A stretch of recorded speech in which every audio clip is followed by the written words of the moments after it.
Ya, puji Tuhan, berjumpa lagi bersama saya.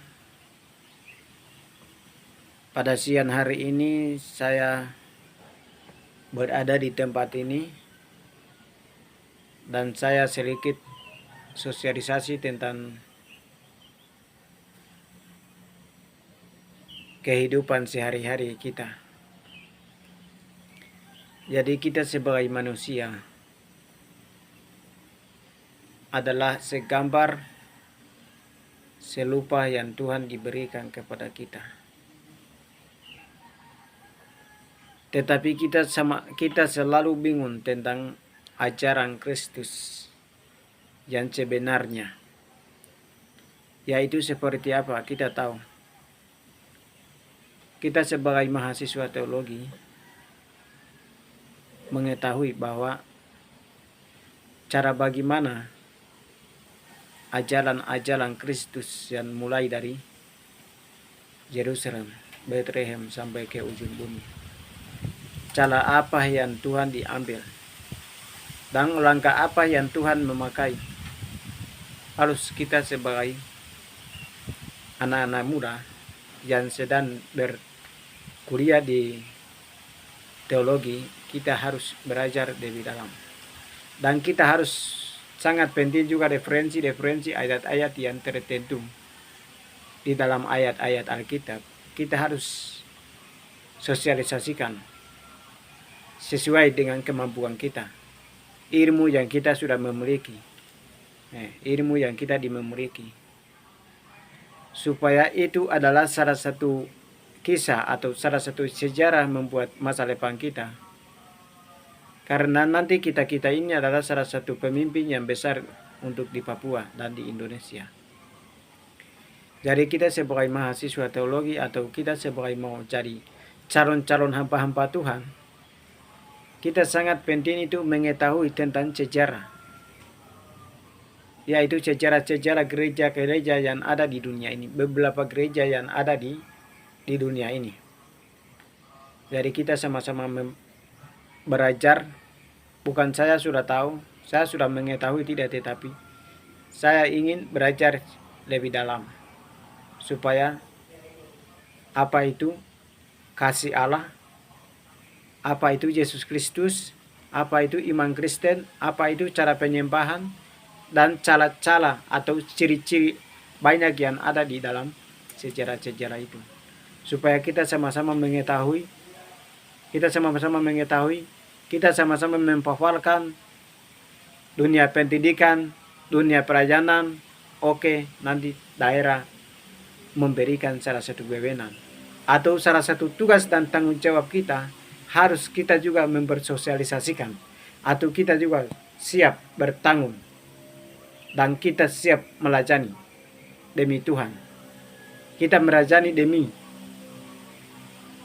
memberikan Tuhan berikan kita untuk melayani demi kepedulian masyarakat atau kepedulian generasi muda di daerah kita yang masih belum ada. Dan injil-injil yang belum masuk, belum dijangkau, harus kita membagikan sesuai dengan setahu kita, sesuai dengan apa yang kita sudah belajar, harus kita ditampiaskan dan kita dibagikan satu sama yang lain. Maka kita menjadi orang yang jiwa netral. Nah, saudara-saudari, lebih khusus saya tidak butuh orang yang kritik.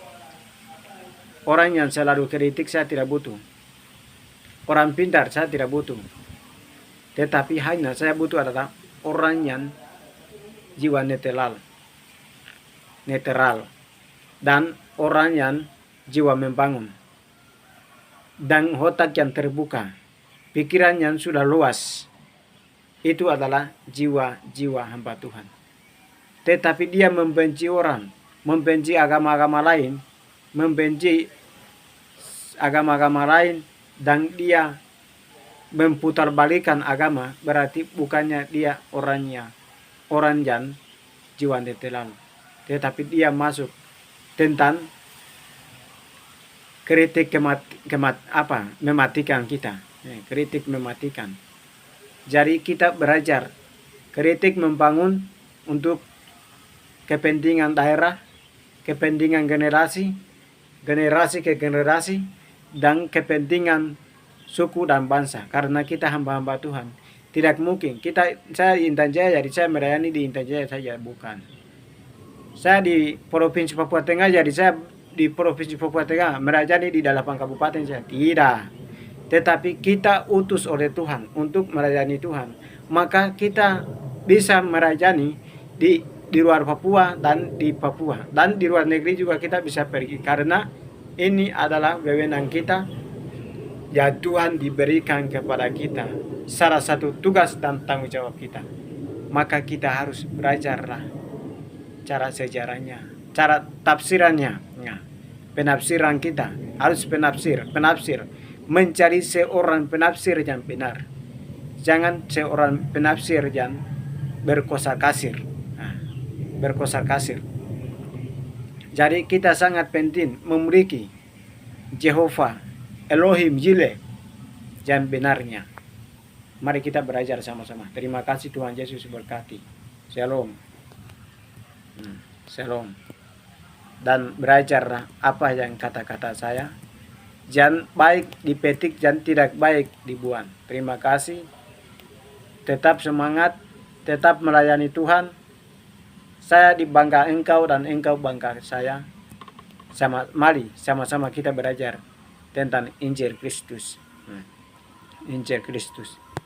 Jadi moto saya adalah berkumpul bersama untuk mewujudkan Injil Kristus. Terima kasih banyak. Dan saya sebagai utusan dari Gereja Kemah Injil Indonesia di Kabupaten Daerah Bamo, Kabupaten Intan Jaya, Provinsi Papua Tengah, Papua, Indonesia, Papua. Terima kasih.